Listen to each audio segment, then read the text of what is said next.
Okay, that level 1 class. Basically, everything we do has to do 2 things. It has to be the best self-defense we can possibly teach, and it has to bring people in the door and sign up. And we don't compromise the one for the other. Okay, we don't make it even fluffier or whatever, make it more like yoga, I don't know. I see people doing weird things with it to get people in. If you teach real-world self-defense and make it fun, you see this place is growing like crazy.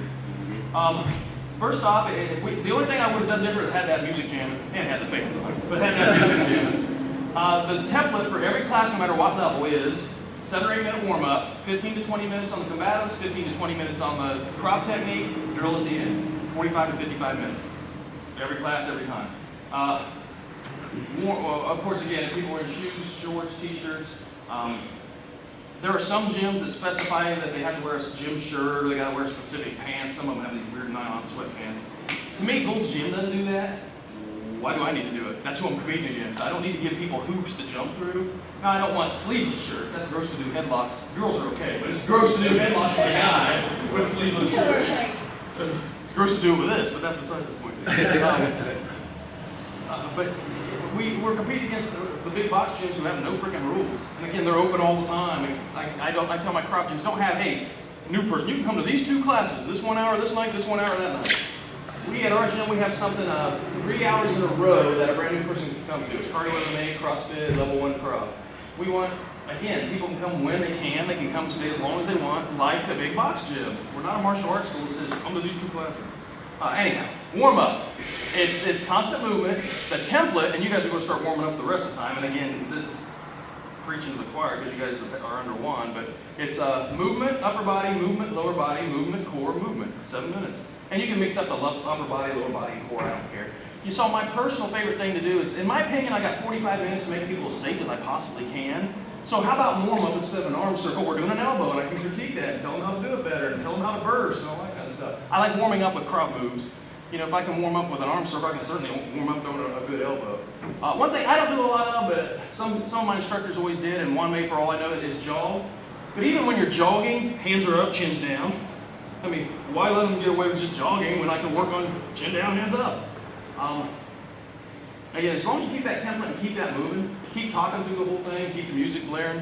You know, I never liked doing warm-ups. I always had my assistants do it. So if the class was flat, I'd yell at them. You're the one in charge of getting them hyped up. Get that warm-up flowing.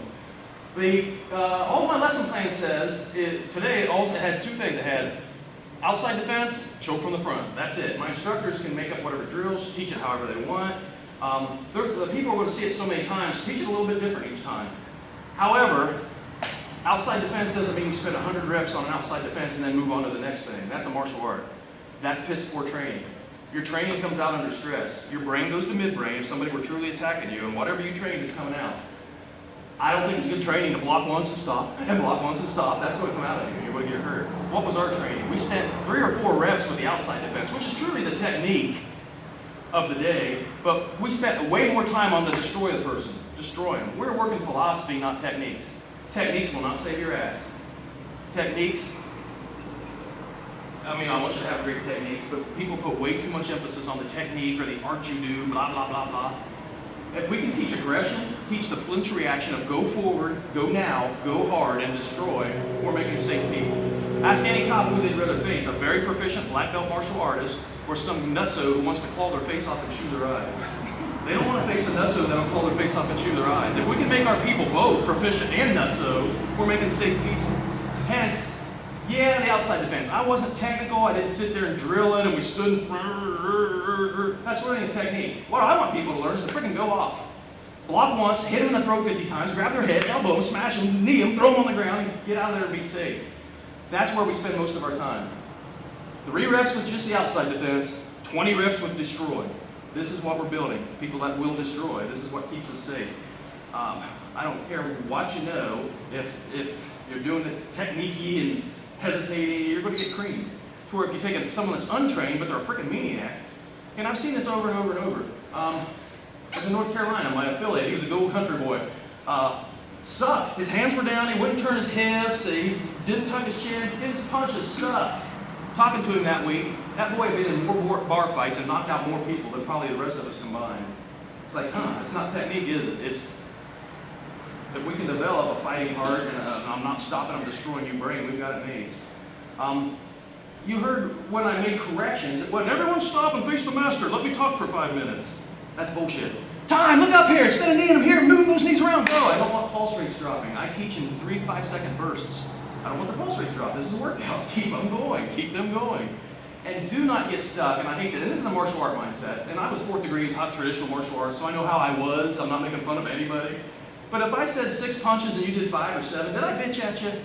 I don't care how many you did. I don't want you doing things to please me. I want you doing things that are going to keep you safe. If you left out the elbows and went right for the clinch, did I scream and yell, I said? No, that's stupid. That's feeding your ego. Who gives a crap what you said as long as they're hitting this person?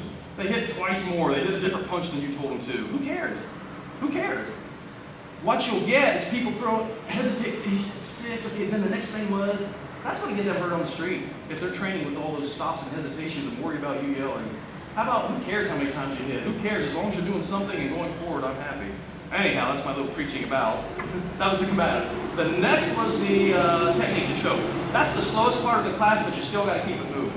Okay, you demo, and again, you guys are wants people. I'm sure you're doing this exactly like this. But you demo 3 hard demos, then 1 slow demo talking about the teaching points to the mirrors, and you keep up to the mirrors, to the wall by the numbers, but you keep that flow. It's not 1.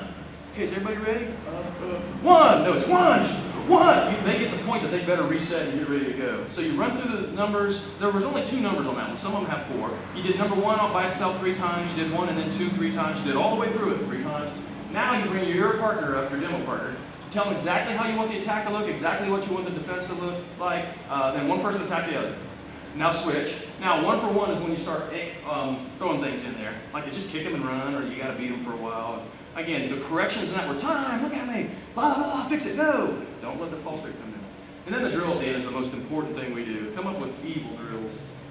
That was only a minute, but man, it feels like 5, it feels like 10. You guys remember when you very first started, it's like, wow. I'd never seen anything like that. I was a 4th degree black belt in Taekwondo. When I went solos, I was like, damn, wow. 1 minute feels like an eternity, but you know what, that's the fight.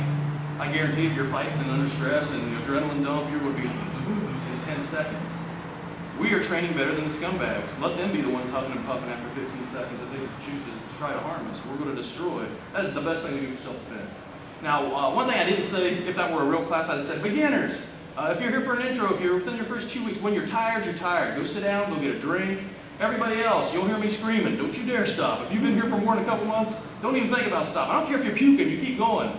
Because this is self-defense. You know, let the scumbag be the one hurting you. You're learning. This is basically mindsetting. If I'm ever attacked by 2, been there, done that. Every day in class I did a drill. I know I'm not stopping. No matter how tired I am, no matter how sick I feel, I am finishing. I will win. And again, this is how we're developing safe people. Krav's cool, but it's not the techniques, man. It's how we're teaching it. It's how we're getting aggression out of people. Questions at all on how we're in that class? And you'll hear a little bit more of this. We got a lecture the 3rd day about our system and how to be a good instructor and all that. We cool?